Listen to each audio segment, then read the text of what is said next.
तो मैं आशुतोष आपके लिए जो सीटेट की सोशल स्टडी की यानी कि सामाजिक अध्ययन की क्लास चल रही है, तो उसमें सौर मंडल का चैप्टर जो हमने लिया था, जिसमें कि मैंने आपको थ्योरी का जो है बता दिया है।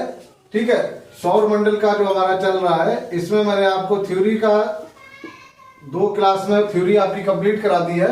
आज जो है मैंने आपको बोला था कि प्रैक्टिस सेट लेकर आएंगे, तो इसमें मैं क्वेश्चन लेकर आया हूं। और क्वेश्चन जो है आप यहाँ पे देखिए, आपको स्क्रीन पे दिखेगा। क्वेश्चन क्या कह रहा है? पहला क्वेश्चन आपका है कि सौर मंडल में किन 2 ग्रहों के बीच क्षुद्र पट्टी पाई जाती है। ठीक है, तो सौर मंडल में किन 2 ग्रहों के बीच क्षुद्र पट्टी पाई जाती है, तो इसमें आपका ऑप्शन आपको दिख रहे हैं। तो जो आपका चौथा ऑप्शन है डी, मंगल और बृहस्पति। तो मंगल और बृहस्पति ये 2 ग्रह जो है, इनके बीच में क्षुद्र पट्टी पाई जाती है। ठीक है, तो आपका पहले क्वेश्चन का आंसर जो हुआ वो हो गया मंगल और बृहस्पति। अगला क्वेश्चन हमारा है कि निम्न में से कौन से खगोलीय पिंड हैं। ठीक है, तो आपको यहाँ पर 4 ऑप्शन दिए हुए हैं, जिसमें सूर्य, चंद्रमा, पृथ्वी और उल्का पिंड, आपको ये 4 ऑप्शन दिए हैं। तो इन ऑप्शन में आप देखिए निम्न में से कौन से खगोलीय पिंड है। तो मैंने आपको जो लास्ट क्लास में बताया था कि खगोलीय पिंड क्या होते हैं, तो आप देखिए खगोलीय पिंड जो रात में हम आसमान में जब देखते हैं, तो आसमान में जो भी हमें तारे, चंद्रमा, सूर्य, या दिन में देखते हैं सूर्य को, और रात में चंद्रमा या तारे जितने भी दिखाई देते हैं, वो सभी खगोलीय पिंड मैंने आपको बताए थे। ठीक है, या उसके अलावा सौर मंडल में जो हमारे ग्रह हैं वो भी खगोलीय पिंड होते हैं। तो यहाँ पर आपको जो भी दिख रहे हैं सूर्य, चंद्रमा, पृथ्वी और उल्का पिंड करके जो यहाँ पे ऑप्शन दिए हुए हैं, तो आपका ऑप्शन इसमें जो हो जाएगा उपरोक्त सभी। ठीक है, इसका ऑप्शन क्या हो जाएगा, इसमें आंसर आपका हो जाएगा उपरोक्त सभी। ठीक है,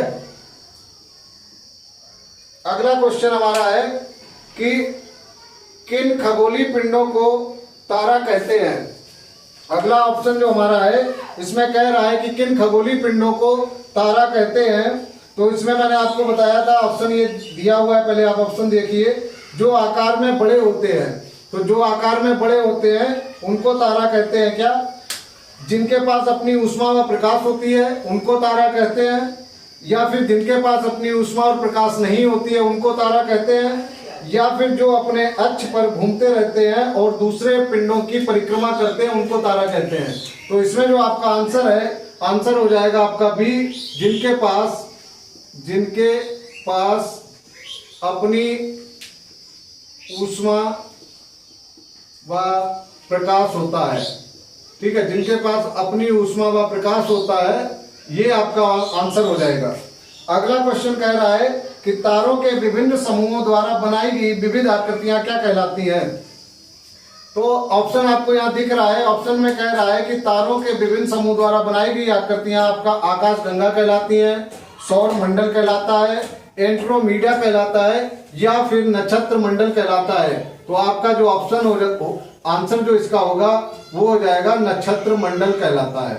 ठीक है, आपका आंसर क्या हो जाएगा? नक्षत्र मंडल कहलाता है।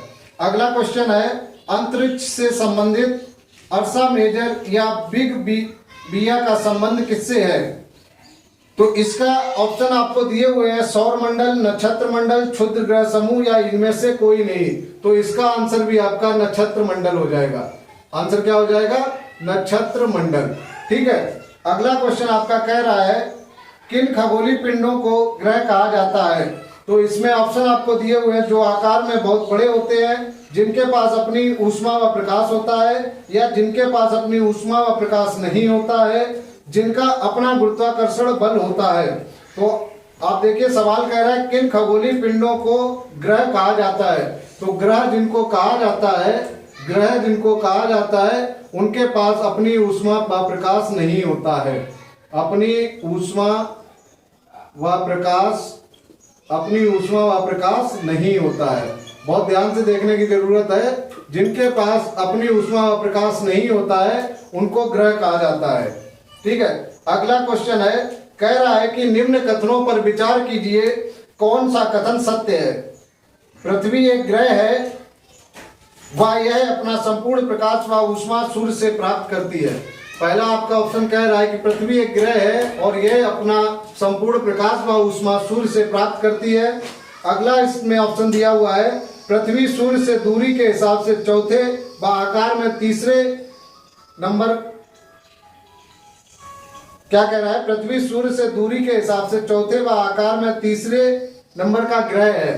जबकि मैंने आपको क्लास में बताया था, जब थ्योरी की क्लास चल रही थी, कि पृथ्वी का जो नंबर है वो आकार में इसमें बताया है कि तीसरा, आकार में कह रहा है तीसरा, और कह रहा है दूरी के हिसाब से, दूरी के हिसाब से चौथा, दूरी के हिसाब से चौथा नंबर बता रहा है। जबकि आपका जो मैंने थ्योरी में आपको बताया था उसमें क्या था कि दूरी के हिसाब से तीसरा नंबर है पृथ्वी का, दूरी के हिसाब से तीसरा और आकार के हिसाब से पांचवा नंबर है। ठीक है, तो ये ऑप्शन आपका गलत हो गया। तो जो सही आंसर, सही ऑप्शन आपका जो इसमें है, पृथ्वी एक ग्रह है वह यह अपना संपूर्ण प्रकाश व ऊष्मा सूर्य से प्राप्त करती है। तो ऑप्शन नंबर जो 1 है यही आपका सही आंसर है। ठीक है, अगला क्वेश्चन कह रहा है कि सूर्य से बढ़ती हुई दूरी के आधार पर ग्रहों का सही क्रम है। सूर्य से बढ़ती हुई दूरी के आधार पर ग्रहों का सही क्रम, तो सूर्य से बढ़ती हुई दूरी के आधार पर जो आपका ग्रहों का क्रम है, जो चौथे नंबर का ऑप्शन आपका है, चौथा ऑप्शन आपका है बुध, शुक्र, मंगल और पृथ्वी। तो ये आपका सही आंसर है। क्या आंसर सही है? बुध, शुक्र, मंगल और पृथ्वी। ठीक है, तो सूर्य से दूरी के हिसाब से ये जो है चौथे नंबर पे आपका पृथ्वी आ गया। ठीक है, अब बात करें अगले क्वेश्चन की, तो कह रहा है कौन से आंतरिक ग्रह हैं। तो आंतरिक ग्रह कौन से हैं, सवाल आपका कह रहा है कौन से आंतरिक ग्रह हैं, और ऑप्शन आपको दिया हुआ है बुध, शुक्र, मंगल और बृहस्पति। तो आंतरिक ग्रह जो है आपके बृहस्पति को छोड़कर तीनों हैं, यानी कि बुध और शुक्र, बुध आपका आंतरिक ग्रह है, शुक्र भी आपका आंतरिक ग्रह है और पृथ्वी भी आपका आंतरिक ग्रह है।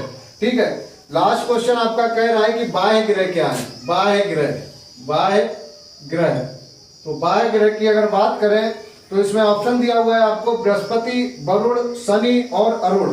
तो ये चारों जो उपरोक्त सभी वाला ऑप्शन है वो आपका सही हो जाएगा। बाह्य ग्रह आपके हो गए सभी।